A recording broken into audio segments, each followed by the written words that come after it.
नमस्कार। बिहार तक में आपका स्वागत है और मैं हूं सुजीत। राज्यसभा का चुनाव रोचक होते होते रह गया। बिहार में राज्यसभा की जिन 6 सीटों के लिए चुनाव हो रहे हैं उस पर केवल 6 उम्मीदवारों ने ही पर्चा दाखिल किया। ऐसा लग रहा था कि 7वें उम्मीदवार की भी एंट्री हो जाएगी, लेकिन ऐसा हुआ नहीं हुआ। तो सभी जो 6 उम्मीदवार हैं अधिकृत, उन्होंने राहत की सांस ली होगी, क्योंकि 7वें उम्मीदवार के आने के बाद हॉर्स ट्रेडिंग का ज़बरदस्त बोलबाला होता, विधायकों की खरीद फरोख्त होती। पर उससे अलग हम जिस बात पर चर्चा करने के लिए आ रहे हैं, आपको याद होगा कि पिछले साल अक्टूबर में बिहार सरकार ने जातीय गणना का आंकड़ा जारी किया था, जिसमें सभी जातियों के बारे में बताया गया था कि कौन सी जाति की संख्या कितनी है, कितनी प्रतिशत है बिहार में, और उसी के आधार पर आरक्षण भी बढ़ाया गया था 15% सरकारी नौकरियों में। उस समय एक बात आ रही थी कि जिसकी जितनी हिस्सेदारी, जिसकी संख्या भारी उतनी उसकी हिस्सेदारी, ये एक स्लोगन चल रहा था। लेकिन राजनीति के तौर पर देखें तो यहाँ पर ये आंकड़ा बिल्कुल भी मैच नहीं करता है। अब राज्यसभा के चुनाव को ही हम एक उदाहरण मान लें, क्योंकि जब से जातीय गणना हुई है उसके बाद से ये पहला चुनाव है, और इस आधार पर हम देखें कि जातीय गणना का कितना मान राजनीतिक दलों ने अपने उम्मीदवारों के चयन में रखा है, तो ये काफ़ी दिलचस्प होगा। आप देखिए, 6 सीटें राज्यसभा के लिए इस बार चुनाव हो रहे हैं, 6 सीटों पर, और उनमें से 3 सीटों पर अपर कास्ट के उम्मीदवार हैं। जेडीयू से संजय झा, आरजेडी से मनोज झा और कांग्रेस से अखिलेश सिंह, यानी कि 50% अपर कास्ट के हिस्से में राज्यसभा की उम्मीदवारी चली गई। संख्या जो बताई गई थी जातीय गणना में, वो भी जान लीजिए। सब मिला के, सारे अपर कास्ट को मिला के, जिसमें मुस्लिमों के 4% को जोड़ लें तो लगभग 15% अपर कास्ट की संख्या है। लेकिन हिस्सेदारी कितनी है? 50%। 50%।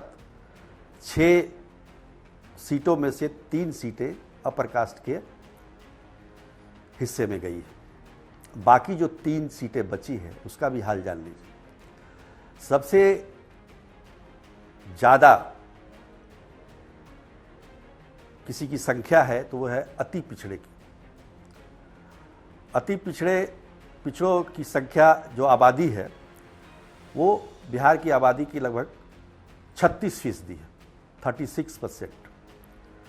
लेकिन उम्मीदवार बने भीम सिंह, जो कि बीजेपी ने उनको टिकट दिया राज्यसभा का। वैसे बीजेपी ने श्रीमती धर्मशीला गुप्ता को भी टिकट दिया है। वैश्य जाति से आती है, लेकिन महिला भी है। वैसे भी बिहार में तो महिलाओं के लिए 50% का आरक्षण है, बिहार सरकार ने दिया है। खैर, ये वो आरक्षण यहाँ लागू नहीं होता है, लेकिन कहने की बात है कि वो इस दायरे में नहीं आती है, वो वैश्य समाज से आती हैं। तो अति पिछड़ा को मिला 1, और पिछड़ा में अगर देखिए पिछड़ों की संख्या, तो केवल 14% तो यादव है, लेकिन टिकट मिला सिर्फ 1, संजय कुमार यादव को, जो कि तेजस्वी यादव के निजी सहायक रहे हैं और काफ़ी करीबी उनके रहे हैं, तो उनको टिकट दिया गया। अब बताइए, जातीय गणना को लेकर इतना जो हंगामा हो रहा था, हिस्सेदारी देने की बात हो रही थी, तो आखिर उन आंकड़ों का क्या होगा? आप देखिएगा कि जब लोकसभा का चुनाव आएगा या फिर विधानसभा का चुनाव आएगा, उसमें भी हम आकलन करेंगे कि जातीय गणना से क्या कोई लाभ हुआ है। ठीक है, 15% सरकारी नौकरियों में आरक्षण सरकार ने दिया है और बाकी जगहों पर भी जो उनकी हिस्सेदारी होनी चाहिए, जिसकी जितनी संख्या है उसके आधार पर ये जो राज्यसभा का हमने उदाहरण लिया है, इसमें कहीं ये फिट नहीं बैठता है। अब देखिए आगे क्या होता है।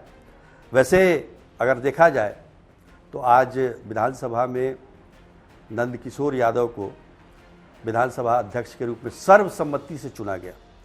मतलब किसी विपक्षी दलों ने उनके खिलाफ उम्मीदवार खड़े नहीं किए और सर्वसम्मति से